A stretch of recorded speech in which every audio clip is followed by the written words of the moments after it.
It's Wednesday, June 1st, 2022, and it is Global Running Day, and this is episode 103 of Talk Commerce.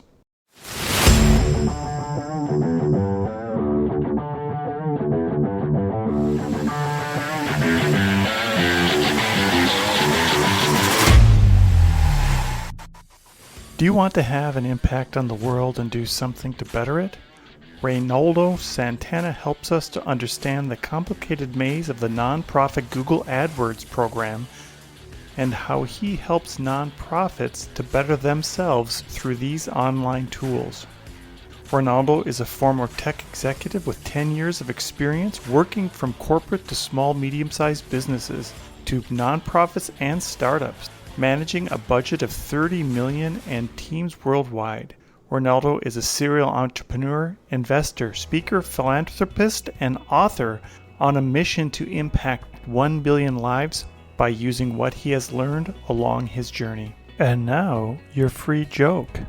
What pronouns does chocolate use? Her, she.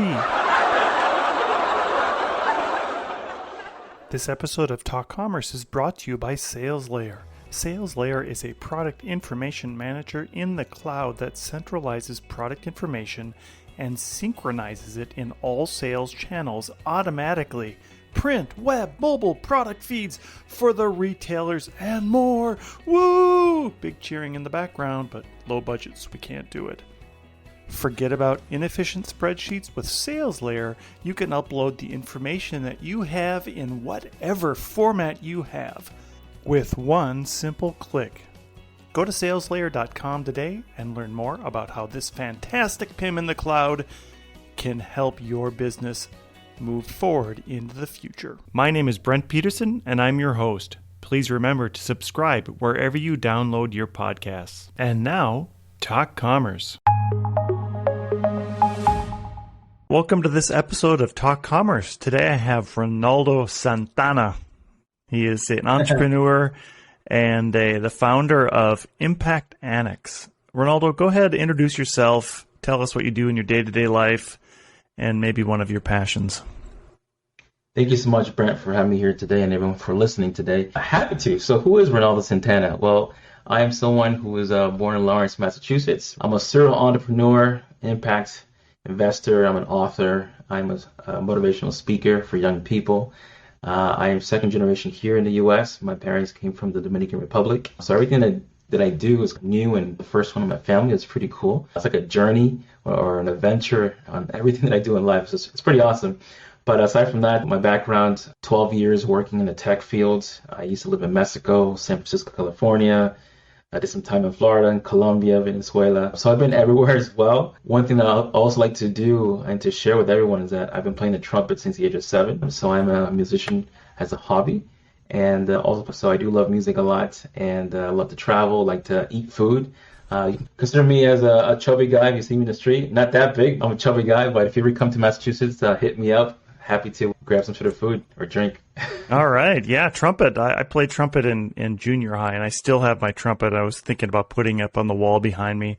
And I've played piano all my life. So two things in common already. Oh. The Minnesota Twins have a large following in the Dominican Republic for their baseball players. And I think we have Towns for the Wolves that is from, or his family's from Dominican Republic. Anyways. So true. Yeah, I've been there a couple times, done some work there. It doesn't, anyways. So let's get talking about the Impact Annex. What is it? What do you do? Within these past 12 years, I've had the opportunity to be a business owner myself and work for a few startups, start my own startups as well, work for corporate, small, medium businesses. So I had a chance to really understand the different types of pain points that a different size organization can have and understand how sales and marketing works as well. And I actually wrote a book in 2016, it's on Amazon, on catching up to millennials because technology doesn't wait for anyone. It keeps evolving over and over, and we have to keep adapting as business owners. And that's not easy, especially if you're a different generation. So things are moving very rapidly. So in that book, I'm explaining the history of marketing sales and how that has changed into this thing called inbound marketing, which people today are now creating a lot more content to be found and to build that trustworthiness with the consumers, because we can agree that consumers have also changed the way that they buy today. there's a lot of due diligence in the process now of buying a product or service beforehand. And people like to now go onto Google or Yahoo or something to look up the person's name or the company's name, look at reviews. That there's different types of checklists that we all do now naturally before we buy something. The idea of impact analytics came about of, it's time that we not only understand that this is where things are going, but it's also a shift in mindset. I went to business school. I've been a business owner. I worked in different businesses, and it's really the same thing where it's pitch your product, pitch your idea, pitch, sell, push, right?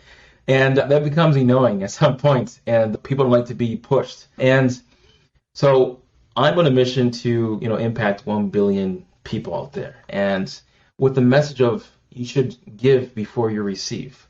And I'm sure some of us have heard that before from our grandfather, grandmother, or church, or family members overall. And it's true. If you give first before you receive, great things come out of that.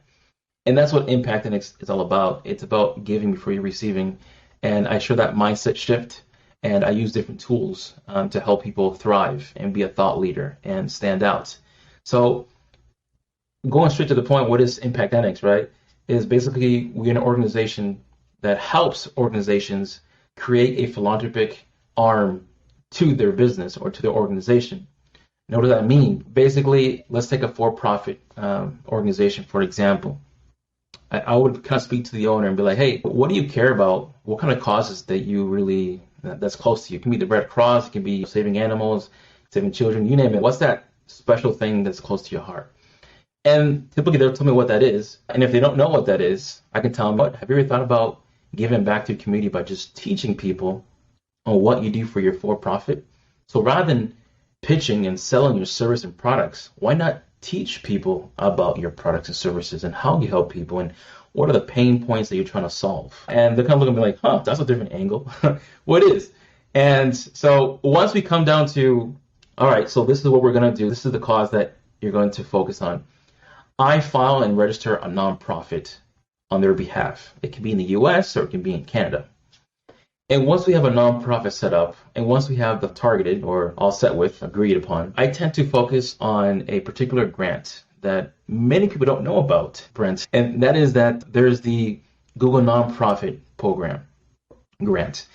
And Google provides nonprofits with $120,000 of Google ad credit every single year for a lifetime, which is remarkable. Number two, I found out that Google only works with one partner in this to validate nonprofits, and they're called TechSoup, and they're a global organization.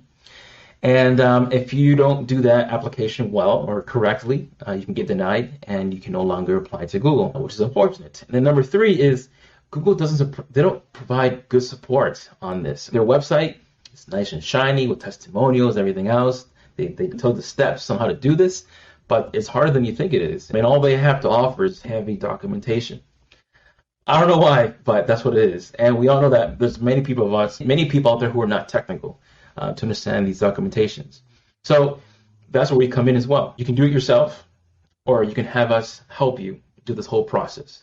We have a hybrid model, which is done for you, and you do it yourself as well. So we teach you. There's a video series, and you can submit information to us. We can take a look at it, and we'll give it back to you to submit. And you have weekly support from us, and support is live on Facebook. And also we give you best practices, the do's and don'ts, so it won't interrupt your grant, and also how to scale up and optimize your ads. It can be found on Google on the front page. Now, for a for-profit, you may be asking, okay, so how does that benefit me by doing this? Okay, I have a nonprofit, now what? Well, getting this grant, there's several things you can do. You can test ads. $10,000 per month to test ads is enough money to make you dangerous.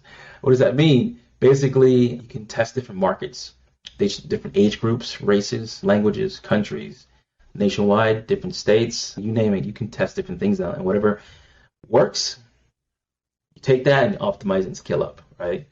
Now, how do you make those both, those nonprofit and for-profit work together, right? I'm sure that's one of the things you guys are thinking about right now, is basically when you have your nonprofit. So for-profit, for example, is Joe's Plumbing, right? We create this academy called Joe's Academy for Plumbers. And what Joe's going to do is, on his nonprofit, he's going to create courses. It can be webinars, presentations, just teaching people about plumbing overall, plumbing 101. And what's great about it is that when people find you, online on a nonprofit, they're going to want to have access to your content to learn for free. And in exchange, you're going to have some sort of contact form or some sort of a form that says, give me your first name, last name, email, and we'll give you access to our content. Great. As you grow that mailing list, you can follow up and be like, hey, Brent, saw that you downloaded my workshop on Plumbing 101. I hope you loved it. If you need information, let me know. Or if you're interested in sort of partnership or additional help, here's my website, joelplumbing.com. Happy to support you. Great. Right, ciao. And what happens is we go on YouTube, we go to school, you name it, wherever we get educated, naturally we tend to have a respect for that person that's teaching us something. We see them as a maestro or professor or someone that's just of high authority that's teaching us, and we're learning from them. And somehow we like to partner up with them or we trust them. And that's what's happening in the back end, is that you're building your brands, you're building your trustworthiness, you're doing goodwill, you're doing great for your community, you're becoming a thought leader in your space, you stick out from your competitor, and people naturally want to work with you because you have that nonprofit where you're giving first. So that's really the strategy behind it, is your for-profit does this, your nonprofit does this, and they both support each other. Now, that's just for-profit. For nonprofits that are existing, you're already halfway there, which is we just help you apply for the grant and help you understand Google Ads and how to optimize it so you can promote your mission, help with fundraising, and basically get out there worldwide. So that's what we do at Impact Annex. I'm part of Entrepreneurs Organization. It's a global network of entrepreneurs. There's chapters in every city. There's one in Boston. There's one here in Minneapolis. We are using this grant. It is a 5 with something or whatever. Yes. And as a pure nonprofit, there's no for-profit arm of EO. It is effective on getting, our goal is to get membership in our own local chapter. So I think what I hear you saying is that you provide the help for somebody that's either already registered. Well, actually, backing up, you would provide help if somebody wants to create a nonprofit, helping them navigate some of those waters and creating it. Is that correct? Yeah, we do all the filing registration on your behalf in the U.S. or in Canada. Okay. Let's get you all set up and running. Perfect. I think the exciting part is, and that a lot of people don't know about this Google grant, this nonprofit grant for ads, is that once you become that nonprofit, you are eligible to apply for the grant and start using the Google Ad Network for that. And I can say, here, we rarely ever even use up our $10,000 a month.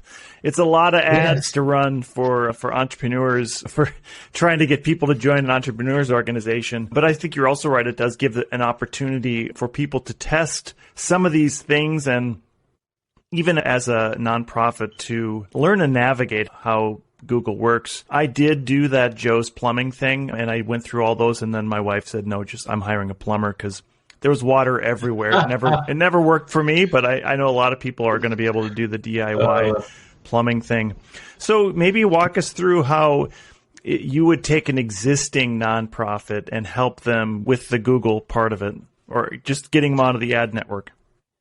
Basically, I actually had a workshop that we conducted 3 weeks ago in front of 40 nonprofits.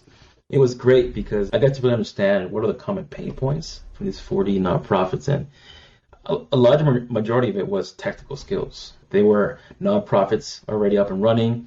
And again, they also didn't know about this Google nonprofit program that existed. Not only that, we can walk through the steps on how to get this Google grant. And like I mentioned earlier, one of the things is getting through TechSoup. And once you get to TechSoup, they give you this token that allows you to apply for the Google grant. Now, what some people also miss out, TechSoup, they partner up with a lot of other large organizations similar to Google, like Microsoft as well. And on the TechSoup website, they actually have a page for partners where you can look up all the partners that they work with, including Google. And with this token that they give you only for 60 days to apply, you can use this token to not only apply for Google, but to all these other organizations. Some of them give you free computers. They give you discounts and support and all sort of supplies that can be helpful for your nonprofit organization. We were showcasing them that page of partners, so they take advantage of that opportunities as well to support them. And then number two, it was understanding how Google nonprofit program works overall, because you'd be surprised how many people get the grant and then 2 months later their account gets suspended or canceled because they didn't know how to use it properly.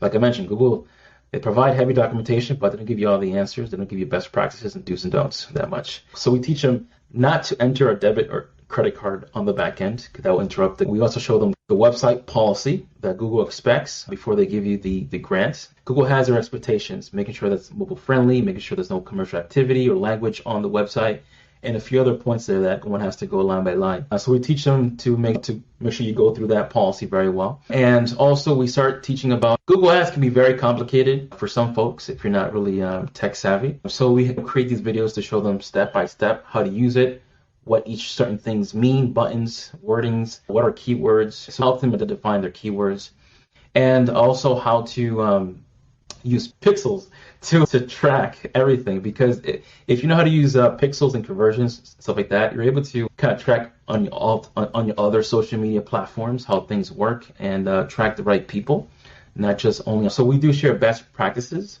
so they don't have to go through the headaches and they can get fast results, less than 90 days, and how to optimize their ads. Number 4, we like to set up automation. We tend to use Zapier to do automation things to make things easier for people. It can be a lead comes in, goes to your CRM, and then it sets up a booking on your Calendly. So all these automation things to make them much more efficient, because sometimes if we don't know about automation, we tend to hire more people and they can do those sort of roles. Now there's software that can allow us to scale up and do these sort of things, so we don't have to kind of fundraise more money to find an additional marketing person. We like to save people money, save people's in terms of headaches, and help them scale up and get to their goals a lot faster.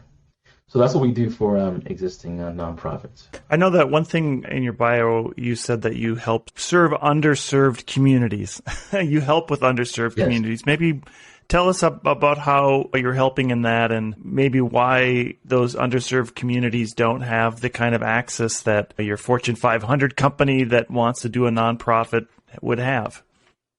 Yeah, happy to do that. So I actually have a nonprofit here in the U.S., and it's called ESG Housing, Inc. It stands for Environmental Social Governance. And our mission is pretty simple, is to provide access to affordable housing for low-income families and seniors. Now, why is that important to me? Because I grew up in the projects. You could say that's the word we use, projects, and in Lawrence, Massachusetts. And I remember not having a lot of access to, resources or education. And when I say me and my family, I just all I did was just live there, play games with the kids, really nothing else. I didn't see a lot of programs. Maybe I was too young. I don't know. But what I do remember is as I grown all these years and diving into real estate, and I'm still around these communities, and I have friends who live in these communities, and they still give me their feedback on how things work. People feel like that the government is not working for them, and they show me around. So I created this nonprofit, not because I'm also, but I've been in their shoes. I have friends who are in these projects. I have people who can't find apartments. I found people who, yes, they can find apartments, but also they're too expensive. And within my experience, I've learned a lot about technology. I've learned a lot about robotics, 3D printing. And what I'm hoping to do with this nonprofit is to build a lot of affordable homes with a lot of green technologies and materials. That includes plastics instead of concrete. And create homes under 3 months, under 6 months. Things that are very, it's going to change the game. I call it the future of technology or future of construction. But it's basically being able to build homes in a faster pace, building homes that are safe, building homes that have resources. That means access to education, access to programs nationwide. So I'm in the process of creating different partnerships to make that possible. So I'm serving those communities that are distressed and underserved, just how I grew up, because I know how it feels. And I think today in America, there's still a lot of opportunities, a lot of families out there in need, a lot of communities that are still distressed. And for those folks that are not in real estate, these are called our qualified opportunity zones, which are zones that need to be developed, that the town or city, they incentivize you to build schools, shopping plazas, affordable homes, etc. And it also incentivizes the investors as well. So overall, that's how I'm serve communities I grew up in and in other states, is by creating affordable housing with these green technologies. That's great. Yeah, and I think if anybody has traveled to other parts of the world, And I'll point out Venezuela as particular, that there are areas in South America where there's different levels of economy and emergence. I traveled to Bolivia quite a bit, and I know that their economy is completely different than Mexico or even Dominican Republic. So the closer you get to the U.S., things get a little bit better, but I think we as Americans, we get nullified, or you don't understand what the rest of the world lives and how they live and how lucky we are. And then how many resources we have to help our fellow brothers and sisters to lift up and move up. So I applaud you on that. Thank you, Brent. That's one thing that I am very appreciative of, is I've been able to live in the Dominican Republic, live in Mexico, travel often to Colombia, been in Venezuela, and I've learned that there's more to life than what we think. And there's different perspectives that I've been through, and I've seen and I understand now what hard work is. And I'm thankful that I grew up in my environment with my family, pretty humble. My wife is from Colombia, from a third world. And I'm humbled and blessed that I've had these experiences, because it's made me who I am today, using Google, Yahoo, just promoting things online and practicing inbound marketing as well. So I think there's a lot of potential to do good and to impact many people out there and many businesses.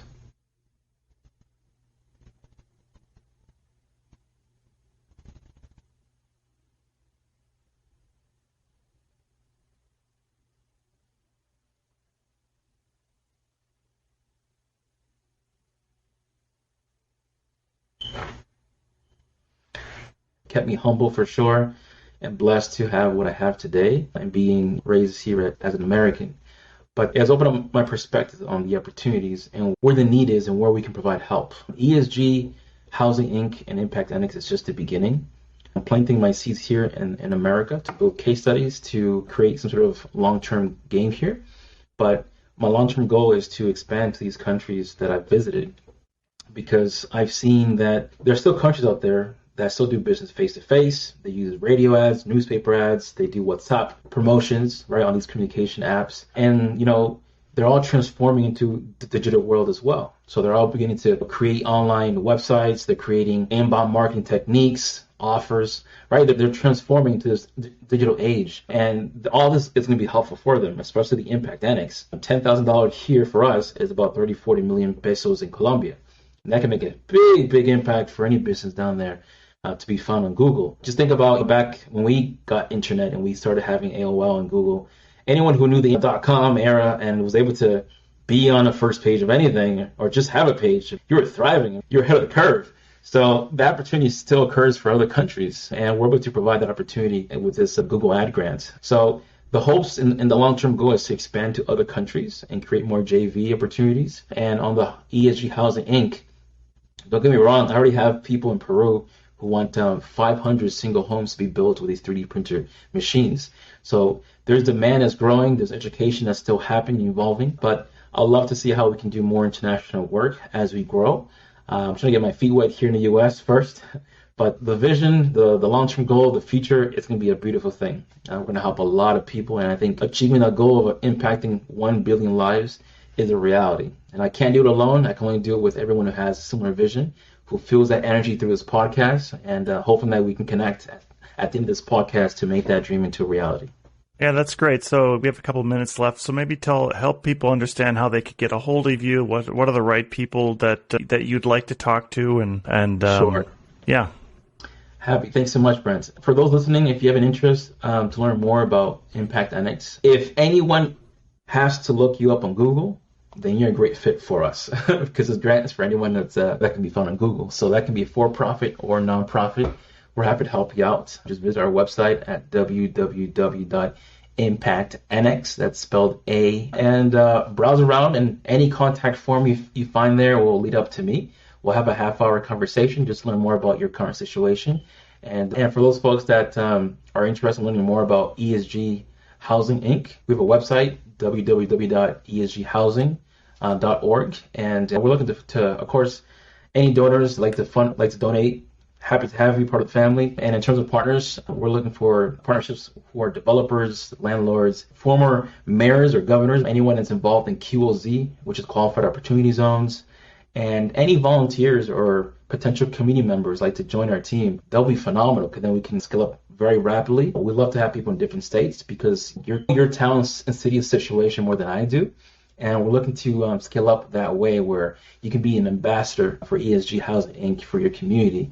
And you tell us what's happening, what's the needs, and let's start building and helping your community and friends and family, because that's what it comes down to, is making a win-win for everyone, keep growing together. So that's my message to everyone today. And I appreciate Brent and everyone for listening today, and let's build up America together. I'll put the links in the show notes so people can find those. Great. Reynaldo, at the end of every podcast, I give you an opportunity to do a shameless plug. Go ahead and plug whatever you'd like today. Sure. Thank you so much, Brent, for the opportunity. I guess my plug is come to support ESG Housing Inc. I think that's a big priority right now for many people, is to find affordable homes. We're all seeing prices are jacking up everywhere, and it's hurting. I had a friend last night came over saying, my budget is only $1,600. I can't find a place. I have to move up at the 14th. And it really hurts me that if I had a few buildings, but dude, I'll plug you into this unit. Don't worry about it. I'll cover the first 2 months. Get yourself on your feet. Happy to help you out, bro. No worry about it. And that's the organization or the community I'm trying to build here is let us be your plan B or your plan A. Regardless, we have your back. Which one thing I forgot to mention, Brent, is we're looking to, within this model, is to create an emergency fund so that every building that we create for families, they're all going to work interconnected. So all that cash flow goes among all these buildings so that, let's say the epidemic will happen again, basically, and you can't pay rent, we'll take money from that fund to pay your rents until you're back on your feet. That also includes providing little to free internet in terms of, it can be low cost or it can be free internet, but we're looking to pay people's bills when it comes to internet because we want money not to be the issue here. We want you to have access to these resources. And there it is, right? That's great, yeah. So I think people make it overcomplicated. I think many people sometimes, it can be ego, it can be just about money, but I'm trying to take away all those roadblocks and just really help people. Leave that bull out of the way and start, start executing, because I think we have the power to do great things here if we put our minds to it and if we work together. So that's my plug-in. I was a bit long, but basically just supporting us at ESG Housing. There you go. That's fantastic. Thank you so much for being here. And again, I'll put all the links in the show notes. Reynaldo Santana. Muchas gracias. Igualmente, mucho gusto. Great. Have a great afternoon. Thank you. You too. Thank you again for listening. My name is Brent Peterson, and it has been a pleasure to be your host today. Please sign up for our newsletter platforms at talk-commerce.com. Rate and subscribe to Talk Commerce wherever you download your podcasts. New shows out every week.